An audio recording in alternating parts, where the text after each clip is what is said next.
The first warning came in 1935 when 17-year-old Herman Hopgood was wrestling a channel cat.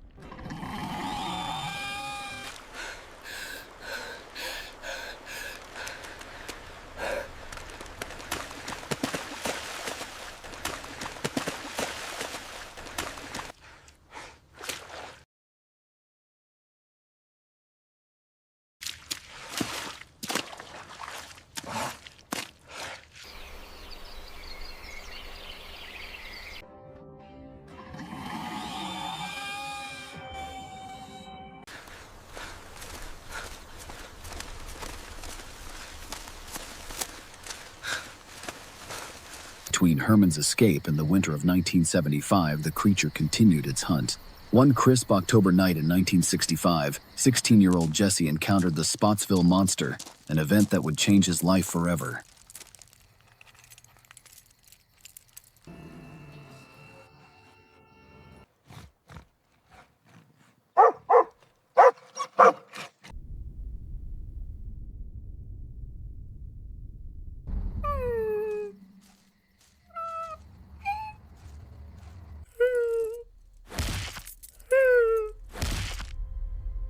Did you hear that?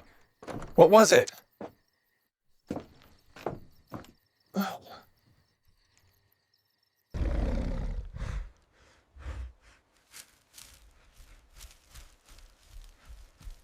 Red Nunnelly counted 6 children in the back of the station wagon as they turned onto Mound Ridge Road.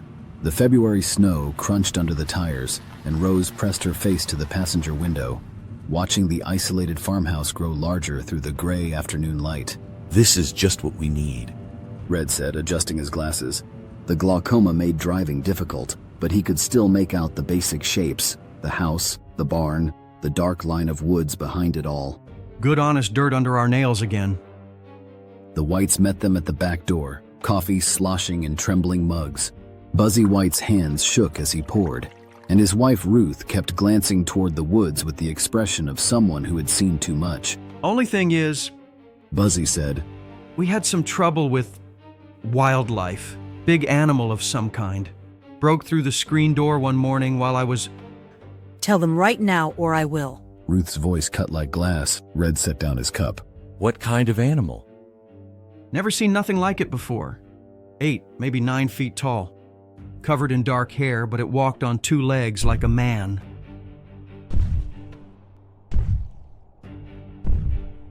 I put 16 shells into it before it decided to... Buzzy fell silent. The wooden strips nailed across the screen door told their own story. So did the way Buzzy's voice dropped when he described the thing's eyes. Red, intelligent, wrong. By spring, the Nunnellys had settled into a rhythm. Harold, Red's oldest son, moved his trailer next to the house and began building additional rooms. The children, Dean, Bart, Victor, Keith, Donnie, and little Helen, explored the fields and hunted arrowheads in the freshly plowed earth. Dean and Bart found dozens of perfect points, each discovery a small treasure that connected them to the ancient people who had once walked this land. Rose tended her garden, while Red worked the tobacco, both of them gradually forgetting the Whites' warnings in the comfort of ordinary days. The first sign of trouble was the chickens. Rose found the feathers scattered across the yard like accusations, the birds themselves gone without a trace. The light cord Red had strung outside lay severed, cut clean through with something sharp enough to slice copper wire. Red's transistor radio, left on the porch table, hissed with static that hadn't been there the night before. That's not natural. Red said, running his fingers along the smooth edges. Something cut this. 3 days later, they found the first mutilated dog behind the outhouse.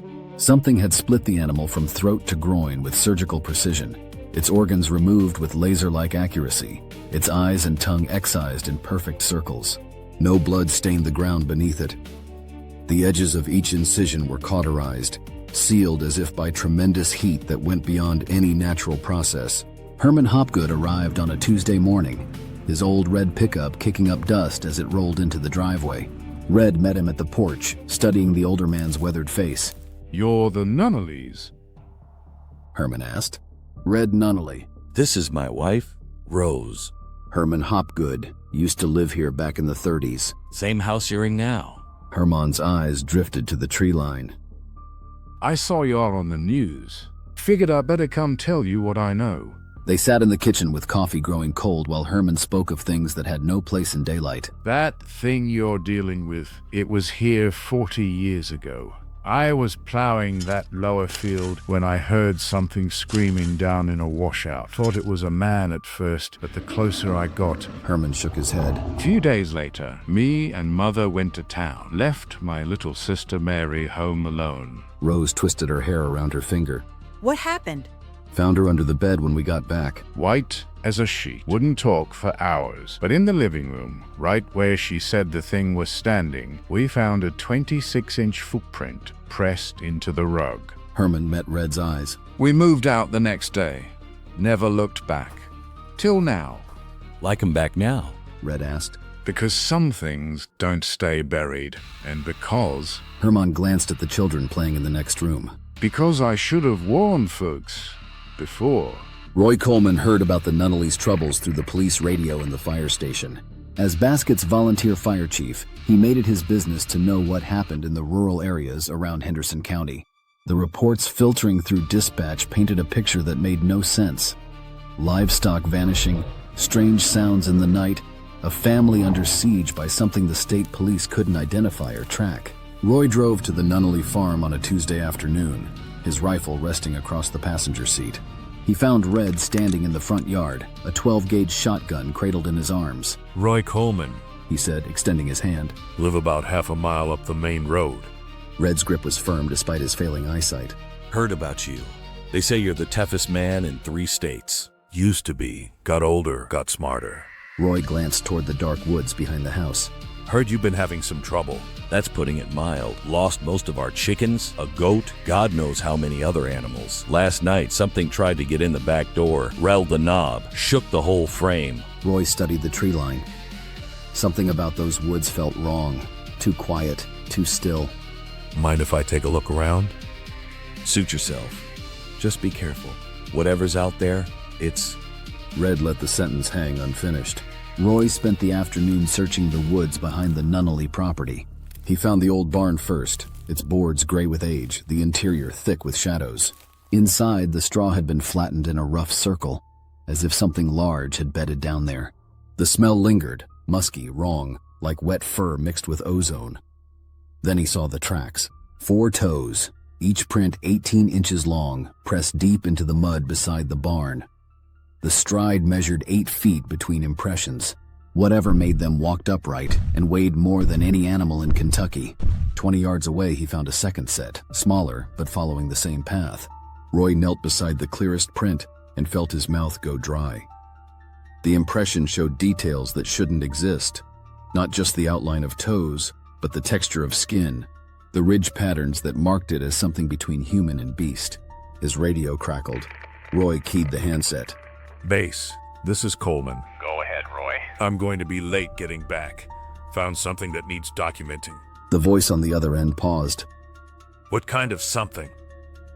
Roy stared at the footprint, then at the flattened straw, then at the woods beyond. The kind that makes you check your doors twice before bed. Summer brought a false peace. Dean and Bart accumulated dozens of perfect arrowheads, their collection growing with each trip to the fields. Rose's garden flourished. Red's tobacco stood tall and green, but the sounds at night grew bolder. The family learned to distinguish between them, the normal chorus of frogs and crickets and the other noises. Deep guttural mooing that sounded like cattle drinking from a creek, though no cattle grazed within miles. The bleating of goats where no goats existed. Once, impossibly, the trumpeting bellow of an elephant carrying across the Kentucky hills. Twice, Roy heard dual growls from different directions, as if something was coordinating with its pack. It's learning. Roy told Red after documenting another set of impossible tracks. Testing. Seeing what gets a response. Testing for what? Roy's face was grim. For when it stops playing games. The next afternoon, Dean stood in the front yard watching his younger sisters play with garden hose near the shed.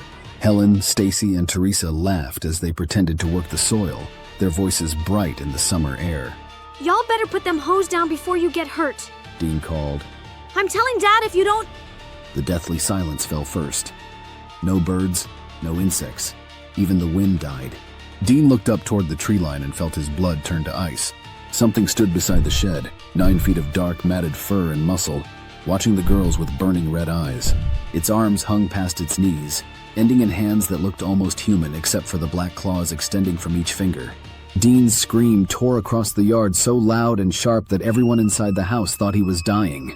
The creature vanished between one heartbeat and the next, leaving no trace except Dean's terror and the girls' confused cries. Red burst through the back door with his shotgun raised, scanning the yard for threats. What happened? Dean, what's...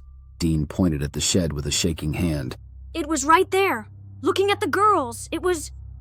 He couldn't finish the sentence. Roy found the partial print later that evening. 4 massive toes pressed into the soft earth beside the shed. He made a plaster cast while Red held a flashlight, both men silent as they worked. How's something that big move without... Red stopped, shook his head. I don't know, but whatever it is, it's learning, watching, planning. That night, the Nunnellys huddled in their kitchen while something circled the house. They heard it first in the chicken coop, the panicked squawking cut short by silence. Then footsteps, heavy and deliberate, moving through their yard. Red held the shotgun ready while Rose gathered the children against the far wall. Through the window, they could see their newly installed yard light casting harsh shadows across the driveway. The light went out. Footsteps approached the back door. The knob turned slowly, testing the lock. Metal groaned as something pressed against the frame. Who's out there? Red shouted. Answer me, or I'm... The response came as a growl so low it seemed to vibrate through the floorboards. Then the door shook again, harder this time, the wood splintering around the hinges. Rose grabbed the phone and dialed the state police. Something's trying to break into our house, she said, her voice steady despite the terror in her eyes. The thing outside let out a roar that rattled the windows. Then, suddenly, the sound of sirens cut through the night air. When the state troopers arrived, they found the family huddled in the kitchen, the back door scarred with deep gouges, the yard light severed at its base. Of whatever had terrorized them, they found no trace. Probably just a bear, the lead officer said, though his voice carried no conviction. Maybe a big... Bears don't turn doorknobs, Red said quietly. The harassment continued through the summer. Animals disappeared. Lights failed. The children woke screaming from nightmares they couldn't remember. Rose began sleeping with a knife under her pillow, while Red never let the shotgun stray far from his reach. Roy Coleman made regular visits, each time finding new evidence. More tracks, more disturbed ground, more signs of an intelligence that watched and waited and planned. He collected hair samples caught on barn wood, made plaster casts of footprints, documented everything with the thoroughness of a man who understood he was recording something unprecedented. The attacks escalated in September. Harold and his wife Jackie were in their trailer when something struck the entire structure, rocking it on its foundations. Harold grabbed his .22 rifle and tried to peer through the windows, but the darkness outside was complete. Another impact shook the trailer. Jackie screamed as dishes crashed from the cabinets. Get to the main house, Harold said, chambering around. Run. They made it to Red's back door as something crashed through the woods behind them, snapping trees like matchsticks. Red let them in and locked the door, his face grim. How big? He asked. Big enough to move the whole trailer, Harold said. Dad, we can't stay here. Not with... My brother Bruce is driving in from Evansville next week. Crazy enough to help if it comes to that. Red nodded slowly. He gathered all the children in the kitchen and pulled a bucket of kerosene close to the back door, a mop handle protruding from the amber liquid. Kids, I want you to listen to your daddy now, Red said, his voice heavy. Monsters are real. I guess you know that by now. If that thing ever gets serious about coming into this house, this wooden door won't stop it. He gestured to the kerosene bucket. If it tries, I'm going to dip that mop in the fool and strike fire to it. And if the fire doesn't stop it, I'll kick over that whole bucket and let the flames take all of us together, rather than let it carry one of you. He couldn't finish. Dean stepped forward and put his arm around his father. Don't cry, Daddy. I'd rather us all go to heaven together. The other children followed, embracing their father as the weight of their situation settled over them like a shroud. The next morning, Red made a decision that tore at his heart. Boys, bring me every arrowhead you found, he said. Every last one. Dean and Bart exchanged glances. But Dad, we found over 100 perfect ones. I don't care if you found 1,000. Bring them all, now. The children reluctantly gathered their treasures. Dozens of perfect points collected over months of searching. Red examined each one with his failing eyesight, running his fingers over the worked flint. These are cursed, He said finally. Indian artifacts. The old spirits don't like us taking them. That's what brought this thing to us. Dad, that's just... You'll throw every last one as far into the woods as you can throw them. Get rid of them. All of them. The boys stood at the tree line that afternoon, hurling their precious collection into the darkness. Bart saved one perfect point, the finest he'd ever found, and buried it secretly behind the shed. Some treasures were worth the risk. Roy's breakthrough came 3 days later. He'd been tracking electromagnetic readings with equipment borrowed from a ham radio operator, following anomalous signals that seemed to originate from the old barn. This time, when he pushed through the rotting doors, something was waiting. The creature stood in the shadows at the far end of the barn, 9 feet of fur and muscle and eyes that burned like coals. Roy's hand froze on his rifle stock as those eyes locked onto his. Words formed in his mind without sound, each syllable pressing against his consciousness like ice. Don't be afraid. I mean you no harm. Roy tried to move, tried to speak, tried to breathe. Nothing responded. His body belonged to something else now, held motionless by a will that made his own seem like a candle flame in a hurricane. The creature tilted its massive head, studying him with the curiosity of a scientist examining an interesting specimen. Behind it, shadows moved, others of its kind watching from the deeper darkness. Then pain exploded through Roy's chest.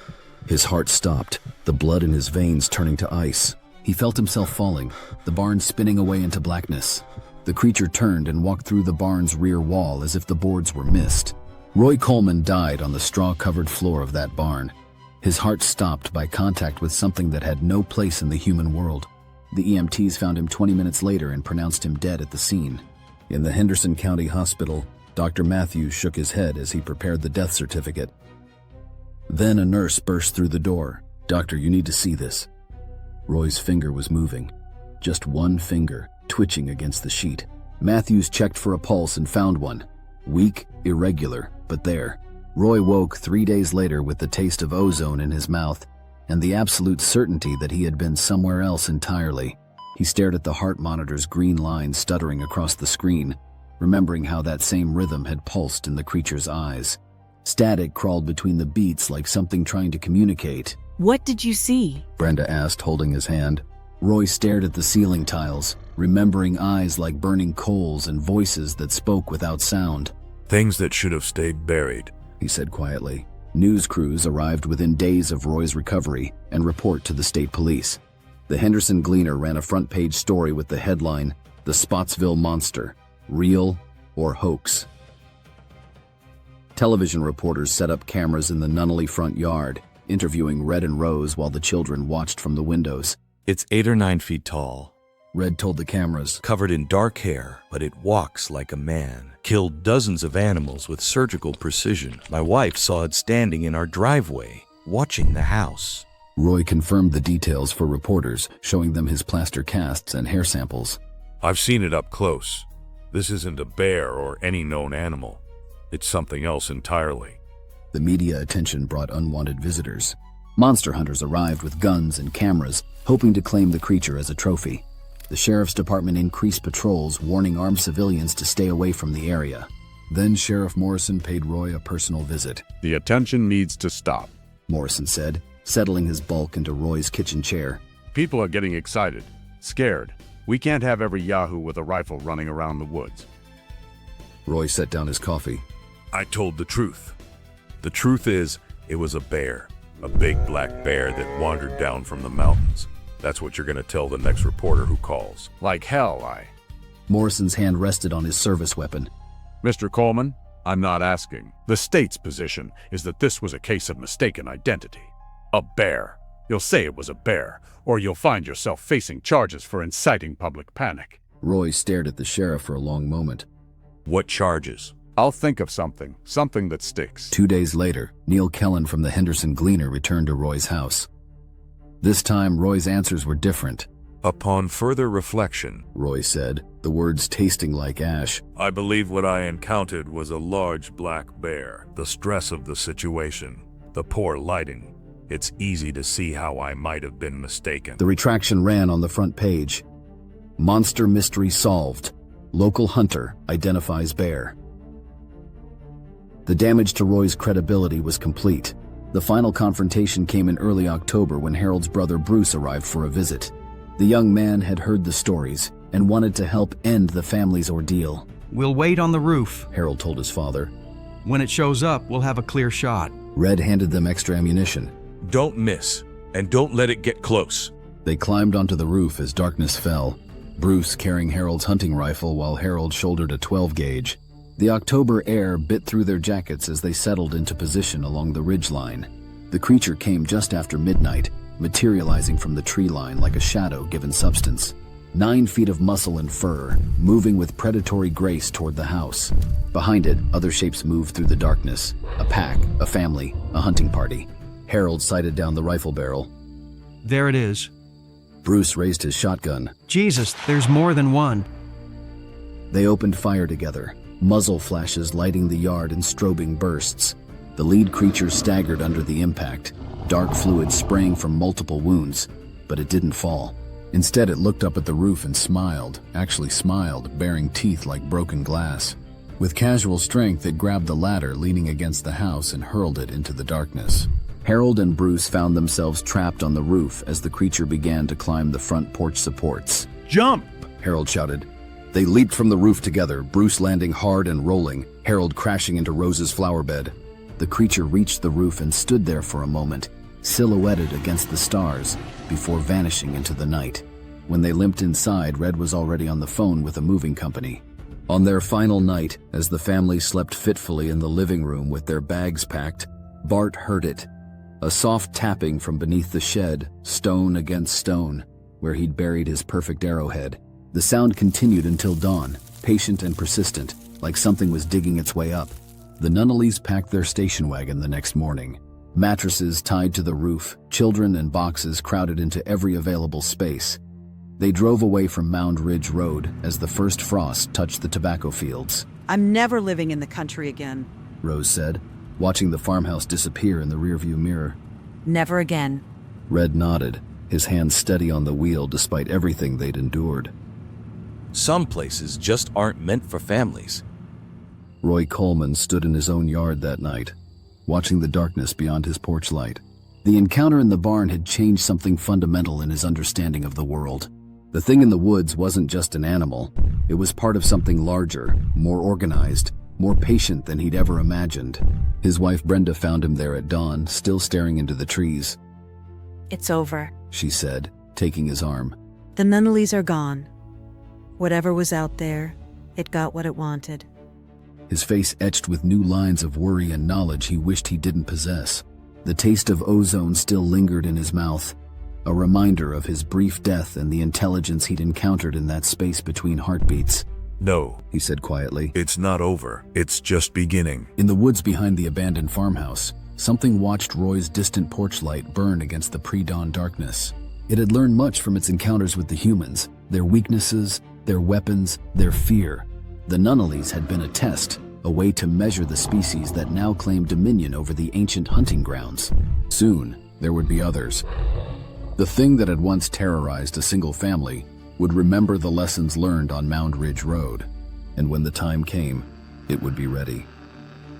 On Roy's porch table, the electromagnetic field detector continued its quiet work, needles twitching with readings that defied explanation, recording signals from something that refused to stay buried. If you carry within you a tale of things that move through darkness beyond the reach of porch lights and the comfort of locked doors, deadnetstudios@gmail.com awaits your story. From all of us at DeadNet Studios, we thank you for walking the shadowed roads where truth and terror intertwine. Until we meet again in the places where the familiar world ends and something else begins, may your nights be free of red eyes watching from the tree line. Good night.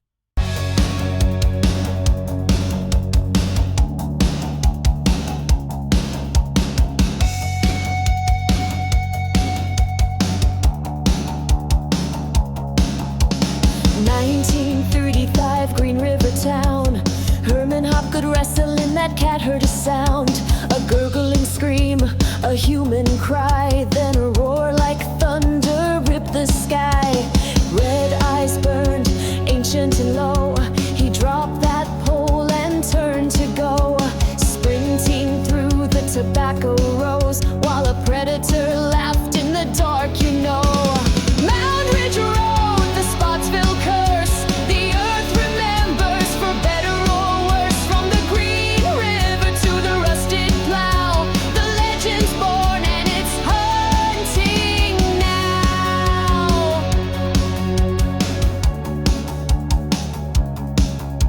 65, Jesse crossed the yard for a key to Zoo the black lab, trotting so free. Then 12 feet of shadow fell from the oak, a leathery creak, a silence broke. Eyes like banked coals, hands almost men, pinning that dog, then gone again. Just a dented hood and a scattered leash, a family's terror, a screaming release. Mound Ridge Road, the Spottsville curse. The earth remembers, for better or worse. From the Green River to the rusted plow, the legend's born and it's hunting now.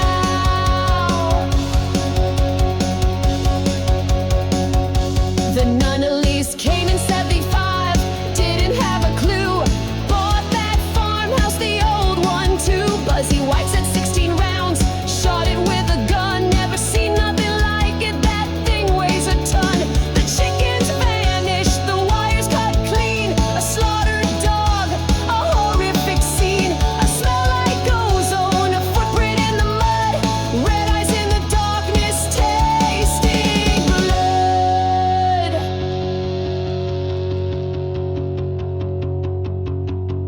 Mound Ridge Road, the Spottsville curse. The earth remembers, for better or worse. From the Green River to the rusted plow, the legend's born and it's hunting now.